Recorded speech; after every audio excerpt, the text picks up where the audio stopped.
would go to the Lake and Hope Foundation. It was named in Lake's honor and supports several organizations promoting causes close to her heart. It's Friday night, where the best of high school football is here on News 12. Under the Lights, sponsored by Chandler Law Firm.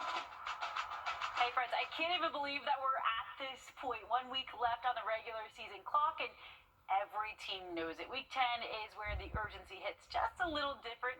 It's a second to last lap before the postseason. Across the CSRA, playoff hopes are hanging by a thread. Seniors are realizing these Friday nights are numbered. Well, it wasn't a game that was going to have much implication on the postseason, but what it was going to have for both Evans and Greenbrier was momentum building for next week and even next season. Both of these teams struggling coming into tonight's contest, but neither of them throwing in the white towel and still playing their hearts out here in Week 10. Wolfpack trying to get their first win over the Knights in 14 years. Evans led 31-21 at the half. Trip Ferguson airing it out to who other than Bryson Crew. Those two make a pretty good crew out there. Evans up 17. Parker Brantley wanting to take a shot, but the freshman Knight Peyton Scott says, "Gimme that." The defense showing up when it mattered most for Evans. The Pack hung around in the fourth quarter, but Evans packed them up for the 11th straight time. Lee Hutto and the Knights get their second win of the season, 45-35 over Greenbrier. Well, you know, it's a process, and I knew that coming here, and we just have to be patient and just trust the process, trust what we're doing. We've got great support. We got a great staff. Our kids are working hard, so we just got to take it one day at a time and just try to get better each day. The win tonight marks the 11th straight victory for the Knights over the Pack. The last win for Greenbrier over Evans coming all the way back in 2011. Now each team heads into the final week of the Georgia regular season sitting at 2-7, and we'll see who can walk out with a high note heading into 2026. For now, I'm Joseph Doring reporting from Greenbrier High School on your side. Well, good night for him. Brett Johnson, also his brother-in-law, getting his first win of the season. You wouldn't expect a game between two Devils to be cold. Lehovsky's dripped out of the cool weather there. Jonathan Storm and Norman got things started for the undefeated Red Devils with a 26-yard rushing touchdown.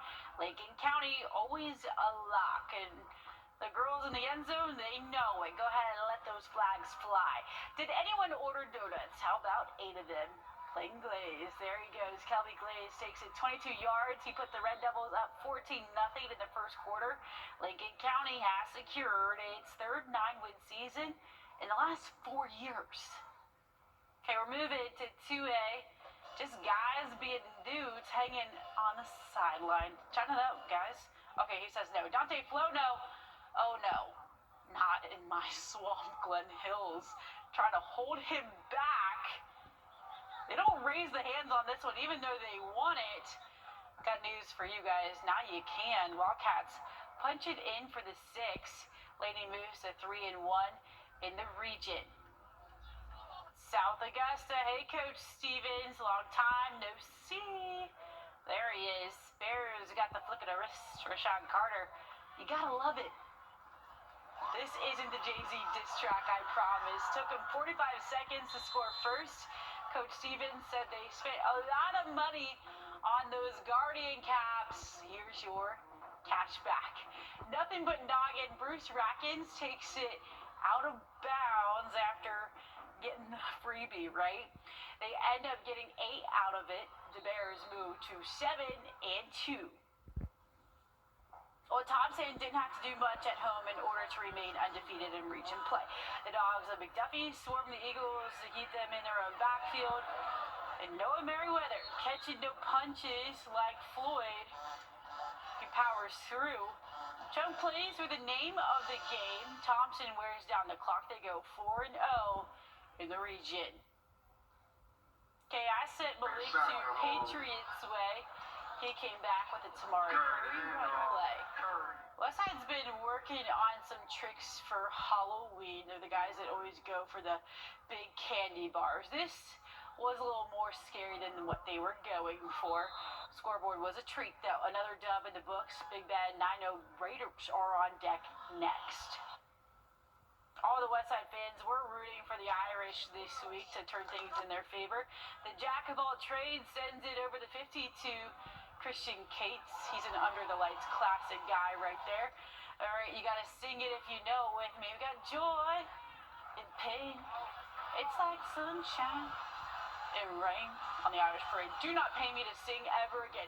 West Lawrence takes the Strip down to Las Vegas. Aquinas was outscored 35-14 to close out the first half. West Side, it is in your hands now, guys.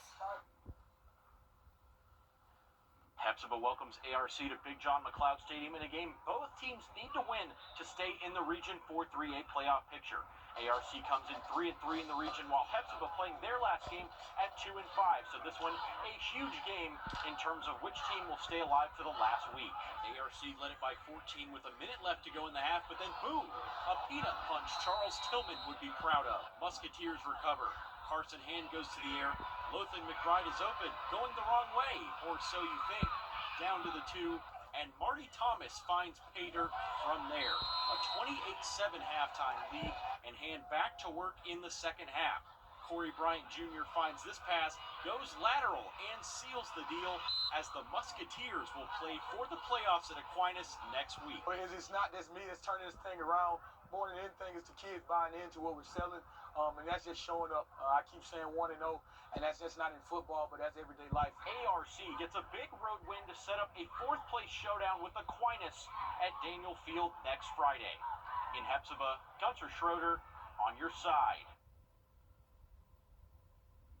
You have Strom Thurmond and Saluda in a game to decide the 2A Region 2 champion that had all the theatrics and this game delivered. After narrowly missing out on a region share last year, these fans were on the edge of their seats all game, and the whole game kind of felt like this. Two Titans, iron will, something ancient, just pushed to the limit.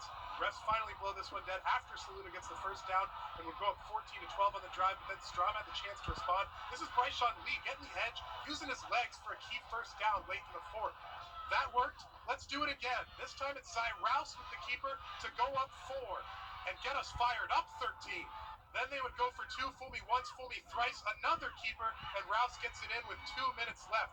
Now Saluda with the region on the line. One final drive. Here's Tristan Daniels taking off and getting deep into strong territory off the edge. It'll all set up this. 4 seconds left. Down 6. QB Bray Williams survey. Looking for the winner. It's Senion Springs, but no! It's broken up by BJ Cresswell, and the celebration ensues. Pandemonium on the field. The Rebels clinch the region, and after, Coach Andrew Webb reflected on that last drive to beat his former team. Our guys know it. Every time we came to the sideline, there was a bunch of timeouts in the last minute of the game. You know, I say, guys, what wins championships? Defense. Defense is what wins championships. And to win championships, you gotta make stands like that. And that was a heck of a job by our defense. Yeah, Coach is so excited for his seniors who go out undefeated at home this season. Your final score, Strom Thurmond 20, Saluda 14. I'm Ethan Hunter on your side. Okay, thank you, Andy Dalton. Coach Blaze on the sideline got his first region win of the year last week against Red Spring Minetta. Jabari Amos with the third quarter TD run, 15 yards out and straight into Dance Revolution. Okay, I don't even think they even make that game anymore. Teammates unimpressed. Williston Elko with the callback. Ahmed Brown crosses the plane. We got a ball game. Wagner can't stop, won't stop. They go on to dish out a 12-point win over Williston.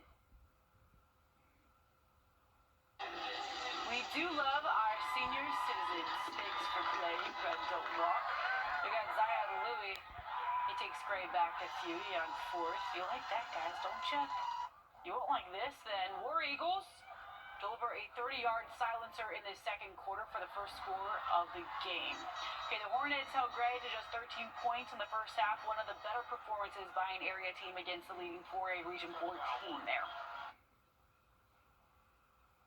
We're going to go racing in the valley. T-Bread Stangs horsing around. Shout out to Ethan for the video. Xavier Jeter shot sling. Jalen Washington is that guy. He runs it straight to Langley Pond. He goes belly up at the goal line. This has got to be my play of the game. Goal line, Allen Cummings with the grab like Iverson.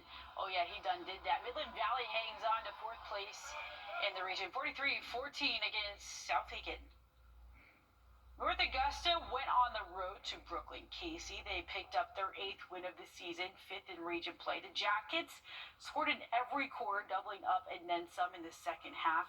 They outscored the Bearcats 44-6 after the midway point. The Jackets end their season with a trip to the Valley next week. We got Augusta Christian making their Under the Lights debut in Week 10, hosting the Innovators and Classicers of Georgia.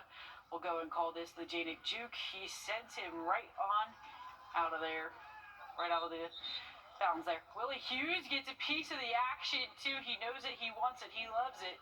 There he goes. He slips right past Breck over Messiah Thompson. A little flip there. Almost got it. Lions go on to pick up their first win of the season. New head coach Braden Compton's to GSIC went undefeated in the SIFA 8-man in the regular season. So they're doing pretty well. Here's what we're going to do. We're going to throw the ball. Capiche? Go get him, Tiger.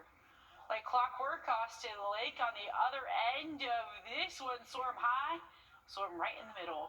Okay, that one was Austin Lake. We got Charter Chavis digging in the dirt again. Scoopin says, I'll take some for myself. How about that? Prep struck first. TGA followed. A low scoring affair gives Prep their first Region 1, and they go 2-8. TGA ends the regular season at 1-9. Okay, we got some other scores around the area. Bamberg got their 9th win of the season, 6 straight years that they've had 9 wins. They wrap up against Denmark Olar. Lakeside gets their first win of the season and first win for Brett Johnson, like we told you earlier on. Briarwood and EBA went head-to-head for the runner-up spot to Brentwood in the GIAA. Westminster getting the crown again for the 5th straight year after a forfeit from St. Mary's. Fox Creek had dropped their last 3 games heading into Swansea. That's number 4 for them. They actually get Silver Bluff next week to end it. McCormick over Whitmere, though, 22-6. That's a win for them this season. We know they've struggled to move into the win column. Still ahead, we're taking you to downtown Augusta's newest coffee shop, where you can get your cup of Joe. It is a picture-perfect start to your Saturday morning. There's a live look from Thurman Dam looking off toward the sunrise this morning. Friday, not a bad day either, but it was chilly in the morning. The low 42, the high pretty close to average at 76. We do have cooler weather on the way. Some rain is not too far away as well. We'll tell you if that rain gets here in time to affect your weekend plans coming up in your full forecast after the break.